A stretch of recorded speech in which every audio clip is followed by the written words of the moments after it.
Diorang ni orang Melayu. Tetapi bila mana sesama diorang dia bercakap bahasa Inggeris. Orang Melayu lebih gemar berbahasa Inggeris dan orang bukan Melayu tak boleh berbahasa Melayu.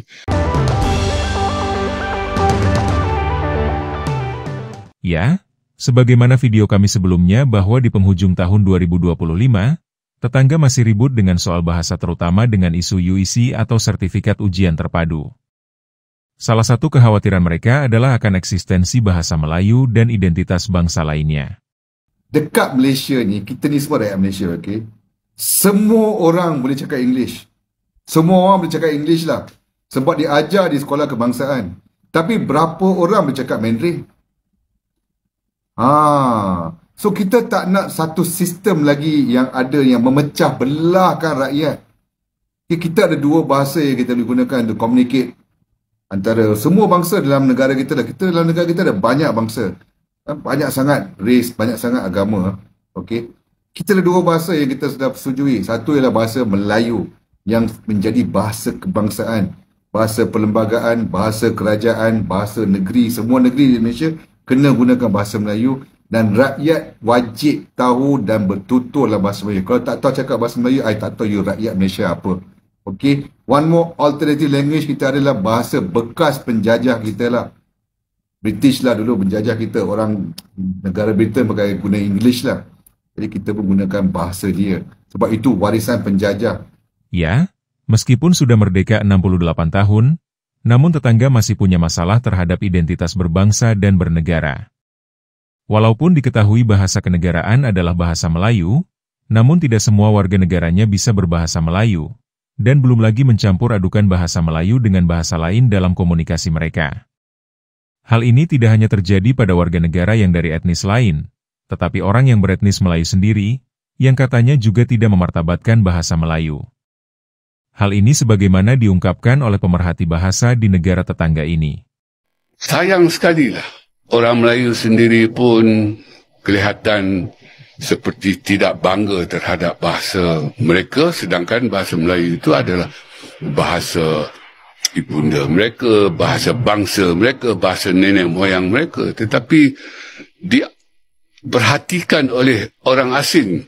Orang Melayu lebih gemar berbahasa Inggeris dan orang bukan Melayu tak boleh berbahasa Melayu. Jadi ini sesuatu yang saya kira parah lah. Dan satu isu nasional yang tidak mau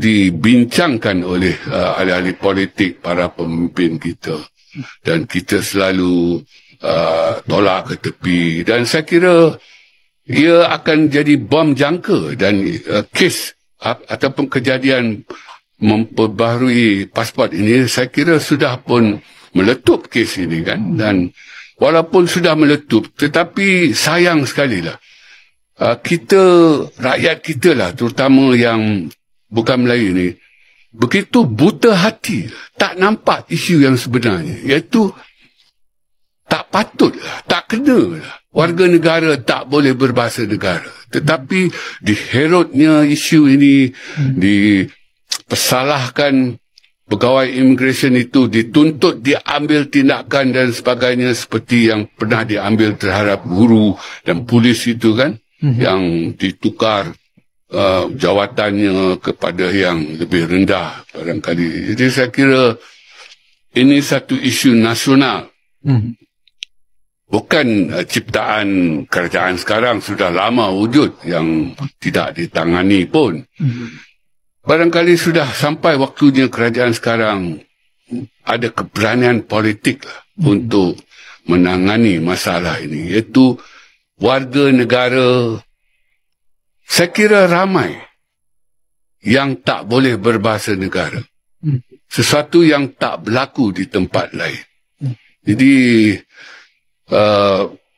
ya kita harus berjiwa besar, kita harus mengakui kita ada masalah dalam proses pembentukan negara bangsa, dalam kita melahirkan warga negara itu. Kita ada masalah.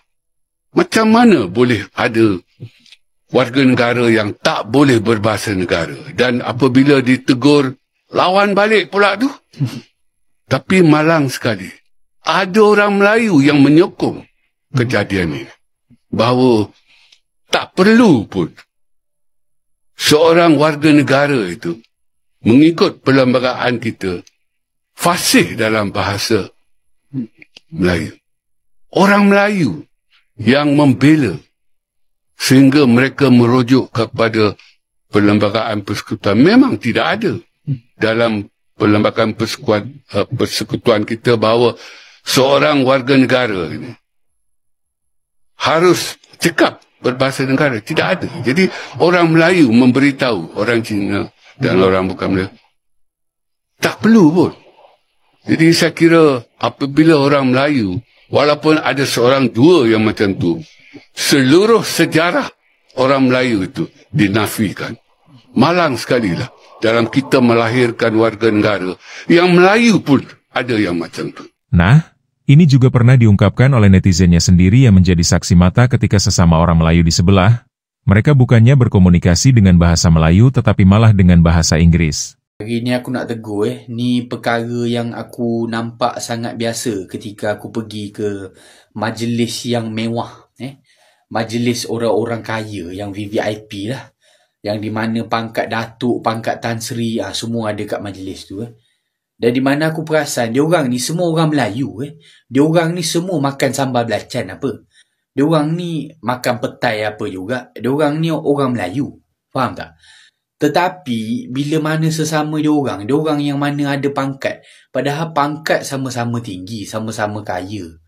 Sama-sama banyak pengaruh. Tapi bila bercakap bahasa Inggeris. Jadi di manakah identiti Melayu tu? Kan?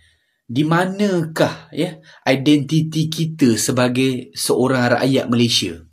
Yang membezakan kita rakyat Malaysia dengan warga asing adalah kemahiran dan kebolehan kita bertutur dalam bahasa Melayu. Ya, bahasa kenegaraan di tetangga seakan ditepikan dan tidak dianggap sebagai bahasa utama oleh warga negaranya. Sehingga salah satu pakar asal Belanda Profesor Wim Eilstohoff pernah mengatakan bahwa bahasa Melayu di Malaysia bisa punah karena masyarakat Malaysia tak menghormati bahasanya sendiri.